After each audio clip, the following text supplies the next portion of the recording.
नमस्कार दोस्तों, स्वागत है आप सभी का कृष्णा एकेडमी के यूट्यूब चैनल पे। मेरा नाम है कृष्णा मिश्रा। उम्मीद करता हूं दोस्तों आप लोग पढ़ाई अपने अच्छे से कर रहे होंगे, क्योंकि आने वाली बहुत सारी एग्जाम है। केबीएस है, DSSB है, सुपर टेट है, बैक टू बैक आपके एग्जाम आने वाले हैं। और उसी तरीके से उसी क्रम में हमने आज आपको पॉलिटी पढ़ाना शुरू कर दिया। यानी आज से हम लोग पॉलिटी पढ़ेंगे।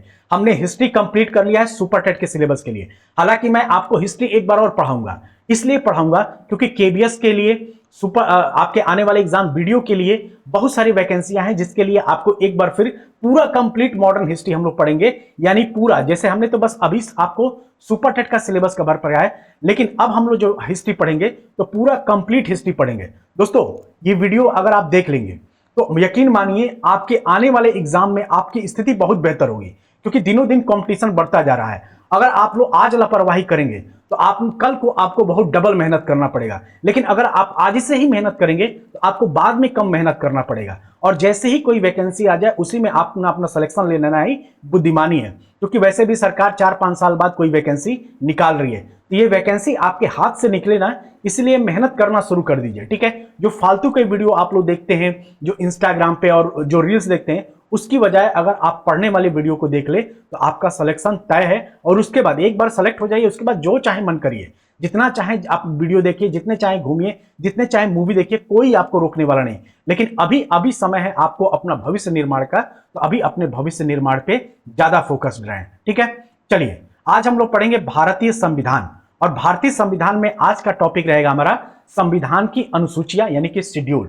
आपको पता है कि जो भारतीय संविधान है यह कितने भागों में बटा है? तो 22 भागों में बटा है, 12 अनुसूचियों में बटा है और 395 अनुच्छेदों में बटा है।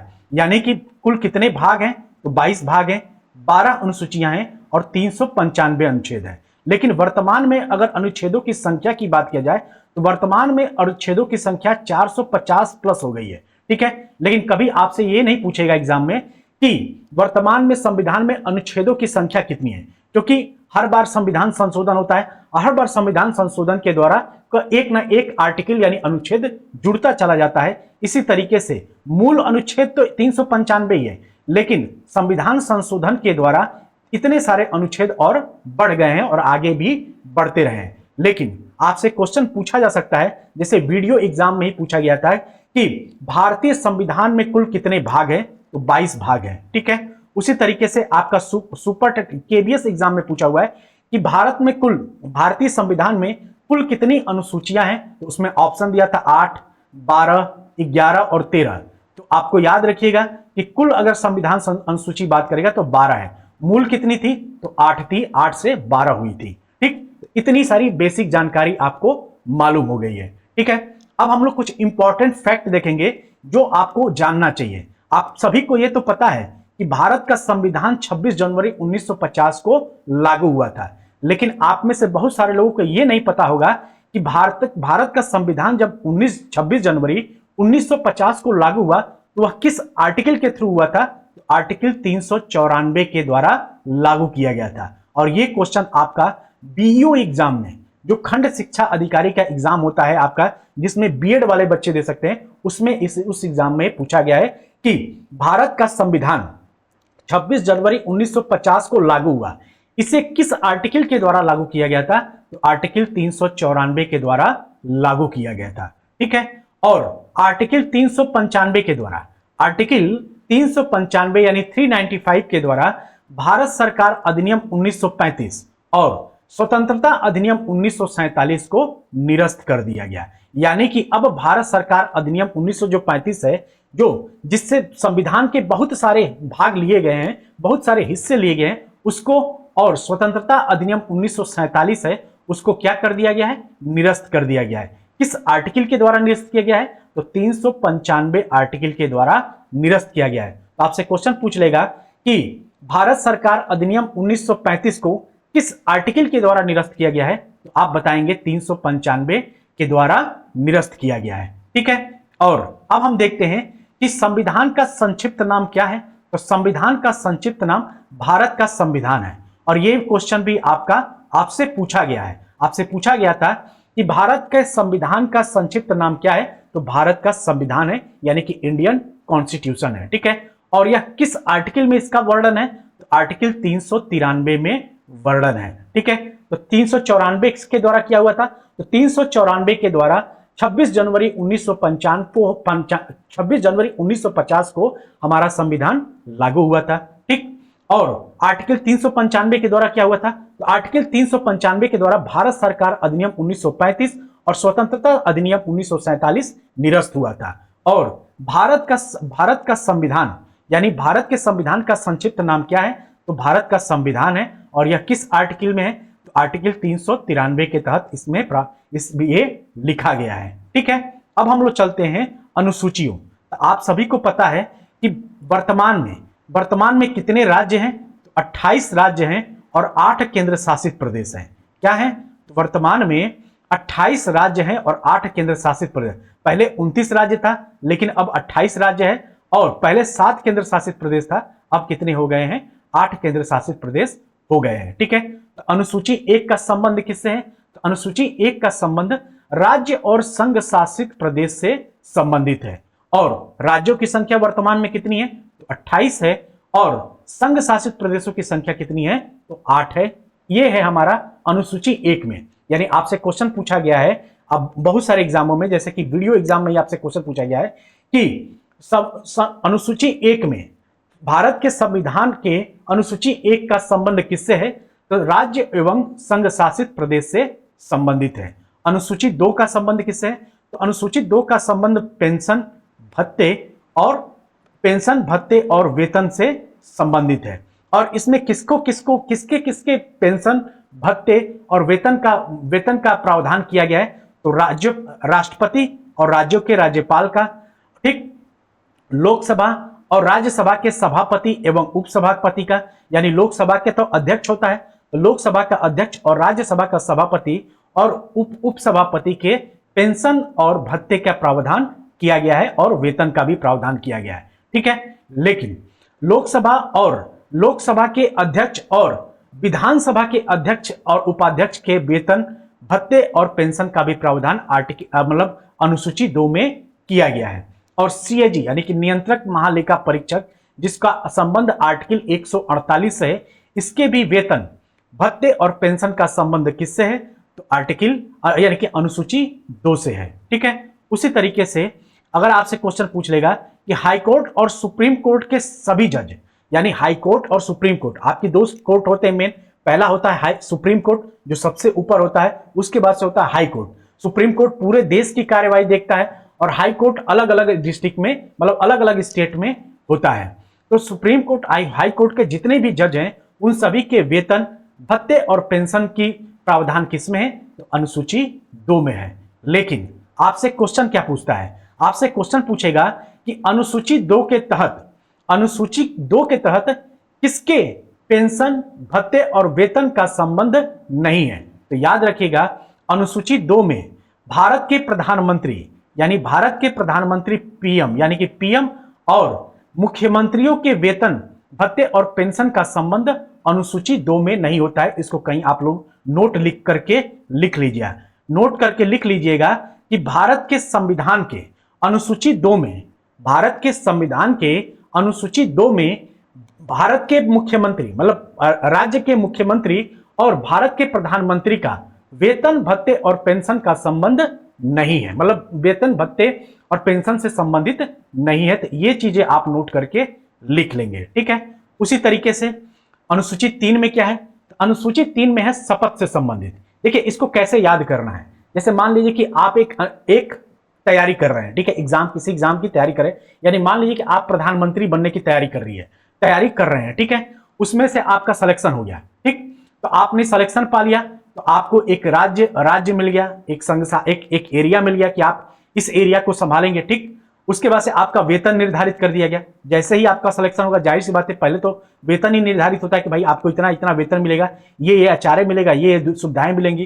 ठीक, उसके बाद से क्या करते हैं, आप उस पद पे पहुंचने के बाद आपको शपथ दिलाया जाता है ना कि भाई हम शपथ खाते हैं कि हम इस पद की गरिमा का मान रखेंगे, ये करेंगे, वो करेंगे, फलाना ढमकाना। ठीक, तो इस तरीके से आप इन अनुसूचियों को याद कर सकते हैं। यानी अनुसूची 1, यानी कि मान लीजिए आपको नौकरी मिल गई, यानी संघ और राज्य और संघ शासित प्रदेश से संबंधित हो गए। ठीक, वो आपका वेतन का निर्धारण किससे है? तो अनुसूची 2 में। फिर उसके बाद से भाई आपकी नौकरी मिल गई, वेतन का निर्धारण, तब आपको आगे का कार्य करने के लिए आपको शपथ दिलाया जाएगा, तो आपने को शपथ दिलाया जाएगा। और इस शपथ में कौन कौन से संबंधित हैं? तो संघ राज्य के सभी मंत्री, यानी संघ राज्य के जितने भी मंत्री जो होते हैं, जो शपथ लेते हैं, वो अनुसूचित 3 के तहत ही लेते हैं, ठीक है। और लोकसभा विधानसभा के एमपी, सभी एमपी, इसमें सीएम और पीएम भी शामिल होते हैं। देखिए यहां पे सीएम और पीएम शामिल है, लेकिन वेतन और भत्ते की बात किया जाए तो वेतन और भत्ते में, वेतन मतलब प्रधानमंत्री के वेतन और भत्ते और मुख्यमंत्री के वेतन और भत्ते का संबंध अनुसूची 2 से संबंधित नहीं है, ठीक। और ऑल जजेज ऑफ सुप्रीम कोर्ट, यानी सुप्रीम कोर्ट के सभी न्यायाधीश, यानी सुप्रीम कोर्ट के जो सभी न्यायाधीश हैं, उनके भी शपथ का प्रावधान किसमें है? तो अनुसूची 3 में है। और सीएजी यानी कि नियंत्रक महालेखा परीक्षक का भी शपथ का प्रावधान किसमें है? तो अनुसूची 3 में है। राज्यसभा के सभी मंत्री, लोकसभा और राज्यसभा के सभी मंत्री और ऑल जजेज ऑफ हाई कोर्ट, इन सभी का संबंध, यानी इन सभी को शपथ जो दिलाया जाता है, उनका संबंध किससे है? तो अनुसूचित 3 से है। देखिए थोड़ा सी फैक्चुअल चीजें हैं, लेकिन मैं कोशिश करूंगा कि बार बार इसको रिवीजन करा के आपको याद करा दूं। इसलिए मैं कह रहा हूं कि ईमानदारी से अगर आप जुड़ेंगे तो यकीन मानिए दोस्तों, आपका कोई भी सब्जेक्ट आपके लिए भारी नहीं रहेगा, टफ नहीं रहेगा, ठीक है। आपको हर सब्जेक्ट आसान लगने लगेगा, बशर्ते जिस मेहनत से आपको पढ़ाया जा रहा है उसी मेहनत से अगर आपने लग के मेहनत कर लिया तो, ठीक है। आप कभी भी ये मत सोचिए कि चलिए आज नहीं कल देख लेंगे वीडियो। छोटा छोटा वीडियो रहता है, आराम से उसी दिन तुरंत देख लिया करें, तुरंत का तुरंत देख लेंगे तो आपको बहुत काम देगा, ठीक है। जैसे अब इसमें किसके किसके जो शपथ हैं उनको शामिल नहीं किया गया है, यहीं से क्वेश्चन पूछा गया है, ठीक है। तो देखिए भारत के जो राष्ट्रपति है और उपराष्ट्रपति, इनके जो शपथ का प्रावधान है वह आर्टिकल मतलब अनुसूचित 3 से संबंधित नहीं है। तो किससे संबंधित है? तो इनके जो शपथ का प्रावधान है वह आर्टिकल 69 में से संबंधित है, ठीक। और राज्यों के राज्यपाल को किस अनुच्छेद के तहत शपथ दिलाया जाता है? तो आर्टिकल 159 के तहत शपथ दिलाया जाता है, न कि अनुसूचित 3 के तहत दिलाया जाता है। तो आपसे क्वेश्चन पूछता है कि राज्यों के राज्यपाल, यानी कि कैसे क्वेश्चन, 2 तरीके से क्वेश्चन पूछता है। पहले तो आपसे क्वेश्चन पूछेगा कि राज्यों के राज्यपाल को जो शपथ दिलाया जाता है वह किस अनुच्छेद के तहत दिलाया जाता है? आप बताएंगे आर्टिकल 159 के तहत दिलाया जाता है। लेकिन एक क्वेश्चन कैसे पूछता है कि अनुसूचित 3 के तहत, भारत के संविधान के अनुसूचित 3 के तहत निम्न में से किसके शपथ को अनुसूचित 3 में प्रावधान नहीं दिया गया है? तो राज्यों के राज्यपाल को प्रावधान नहीं गया है, राष्ट्रपति के शपथ को का प्रावधान नहीं है और उपराष्ट्रपति के शपथ का प्रावधान नहीं है। तो ये तीन लोग क्या है? अपवाद है।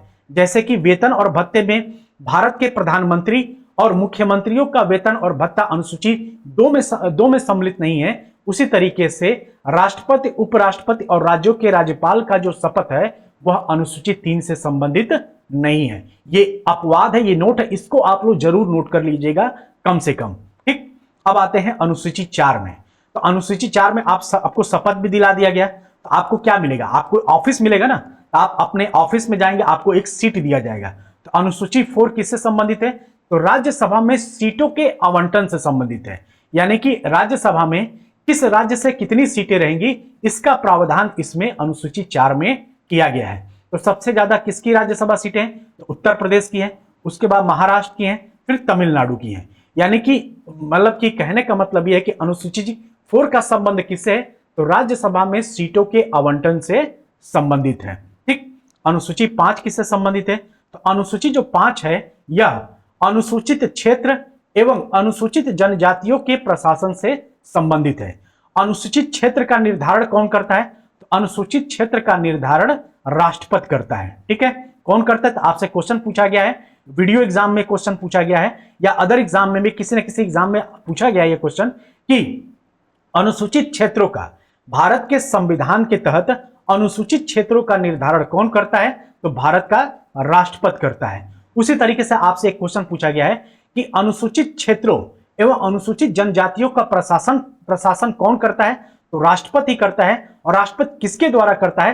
तो राष्ट्रपति अपने द्वारा नियुक्त प्रशासक के माध्यम से करता है। यानी राष्ट्रपति उस मतलब अनुसूचित क्षेत्र और अनुसूचित जनजाति क्षेत्रों में एक प्रशासक नियुक्त करता है, उसी के माध्यम से उनका प्रशासन, उस क्षेत्र का प्रशासन देखता है। और इसका प्रावधान किसमें है? तो आर्टिकल 244 में है। इसको भी आप याद रखेंगे, यह आर्टिकल बड़ा इंपॉर्टेंट है। आपसे क्वेश्चन पूछ लेगा कि अनुसूचित क्षेत्र एवं अनुसूचित जनजातियों के प्रशासन का संबंध किस आर्टिकल में है? तो आर्टिकल 244 में है। और किस अनुसूची में है? तो 5वीं अनुसूची में इसका वर्णन किया गया है। और अनुसूचित क्षेत्रों का प्रशासन कौन देखता है? तो राष्ट्रपति देखता है अपने द्वारा नियुक्त प्रशासक के द्वारा। और अनुसूचित क्षेत्रों की घोषणा कौन कर सकता है? तो राष्ट्रपति कर सकता है। इतनी चीजें आपको याद रखना है। मैं बार बार इसलिए दोहरा रहा हूं ताकि आपके दिमाग में एक एक फैक्ट सेट होता रहे। अगर साथ साथ अगर आप लोग अपने हाथ से नोट्स बना लेंगे ना, समझ लीजिए कि आप लोग सोने पे सुहागा हो जाएगा आप लोग का। मतलब कम मेहनत में एक ही बार मेहनत करना है, उसके बाद से तो बस आपको रिवीजन करना है और आप एग्जाम में कोई भी क्वेश्चन अगर आ जाएगा पॉलिटी से तो आप आराम से कर पाएंगे। अब आते हैं 6वीं अनुसूची। 6वीं अनुसूची में कुछ राज्यों के लिए विशेष प्रावधान किए गए हैं। तो उसमें क्या क्या है? तो असम, मेघालय, त्रिपुरा और मिजोरम के जनजातीय क्षेत्रों का प्रशासन से संबंधित स्वायत्तता दी गई है। यानी अनुसूची 6 का संबंध किससे है? तो अनुसूची 6 का संबंध असम, मेघालय, त्रिपुरा और मिजोरम के जनजातियों के प्रशासन से संबंधित है। इसको याद कैसे करेंगे? इसको याद करने की ट्रिक है मित्र अम। मतलब जैसे हम लोग क्या, जैसे इलाहाबाद में एक गाली है, जैसे आप लोग जाए अमे यार क्या कर रहे हो, अबे यार को वो लोग अमे यार बोलते हैं। तो आपको याद कर, इसको इस तरीके से याद कर, अमे मित्र मतलब अमे मतलब हो जाएगा अ से असम, म से मेघालय, मी से हो जाएगा हमारा मिजोरम और त्र से हो जाएगा त्रिपुरा। यानी कि अनुसूची 6 में चार राज्यों के जनजातीय क्षेत्रों का प्रशासन संबंधित है। कौन कौन सा? तो असम, मेघालय, त्रिपुरा और मिजोरम। ऐसा क्यों किया गया है? ऐसा इसलिए किया गया है कि यहां पे स्वायत्तता देने के लिए, यहां पे ज्यादा स्वायत्तता देने के लिए किया गया है। क्योंकि ये सभी राज्य कौन है? तो ये सभी राज्य आपके पूर्वी भारत के हिस्से हैं। हालांकि पूर्वी भारत में 7 राज्य आते हैं, लेकिन 4 ही राज्यों को दिया गया है। ना कि अरुणाचल प्रदेश को नहीं दिया गया है, नागालैंड को नहीं दिया गया है और मणिपुर। अरुणाचल प्रदेश, नागालैंड और मणिपुर इसके अपवाद हैं। तो क्वेश्चन कैसे पूछता है? क्वेश्चन पूछ लेगा कि भारतीय संविधान के अनुसूची 6 में किस राज्य का वर्णन नहीं है? तो याद रखिएगा अरुणाचल प्रदेश का वर्णन नहीं है, आपका मणिपुर का वर्णन नहीं है और नागालैंड का वर्णन नहीं है। ठीक है। और इसका संबंध यानी कि असम, मेघालय, त्रिपुरा और मिजोरम के जनजातीय क्षेत्रों के प्रशासन का जो संबंध है वह किस आर्टिकल से है? इसका आर्टिकल कौन सा है? आर्टिकल 244A से संबंधित है। इतनी चीजें आपको याद रखना है। एक एक चीजों को आपको, एक एक फैक्ट को अपने दिमाग में एकदम सेट करते जाइए दोस्तों, ताकि आप आसानी से एग्जाम में जाएं और कर सकें। ठीक है। तो अब आप लोग चलते हैं अपनी 7वीं अनुसूची।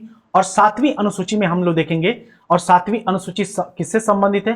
तो 7वीं अनुसूची संबंधित है किससे? तो शक्तियों के बंटवारे से, यानी शक्तियों के पृथककरण से संबंधित है। और इस अनुसूची को हम लोग करेंगे कल करेंगे, इसलिए क्योंकि ये अनुसूची आज, इसके बाद से जो अनुसूचियां हैं वो थोड़ी बड़ी बड़ी हैं। ठीक है। तो मैं वीडियो को ज्यादा लंबा नहीं करना चाहता, मैं वीडियो को इसलिए छोटा बनाता हूं ताकि आप आसानी से वीडियो को देखकर रिवीजन कर सकें और नोट्स बना सकें। ठीक है। और आगे जैसे ही ये टॉपिक खत्म हो जाएगा, अनुसूचियां खत्म हो जाएगा, वैसे ही हम लोग क्या करेंगे, क्वेश्चन आंसर की भी सीरीज लाएंगे। यानी पहला टॉपिक हमने पढ़ा, उस टॉपिक से हमने कुछ क्वेश्चन को देखा, उसके बाद हम अगले टॉपिक पर पढ़ेंगे। इस तरीके से हम लोग तैयारी करेंगे ताकि आप पढ़े भी और आपका तैयारी भी होता रहे। हमको भी तो पता चलेगा ना कि आप पढ़ाई भी कर रहे हैं कि नहीं। ठीक है। तो चलिए फिर मिलते हैं अगली क्लास में। आई होप आप लोग को ये क्लास पसंद आई होगी। आप लोग अच्छे से देखिए दोस्तों, कहने का मतलब यह है ना, सफलता आपको तभी मिलेगी ना, सफलता एक दिन में नहीं मिलती, लेकिन एक दिन जरूर मिलता है। कहने का मतलब यह है कि आप लगातार मेहनत करेंगे तो ही सफल होंगे। आप सोचते हैं, कई सारे 90% लोग यही सोचते हैं कि जब वैकेंसी आ नहीं रही तो क्या मतलब है पढ़ने का। अरे भैया, आप सिर्फ एक ही वैकेंसी पे क्यों डिपेंडेंट हो?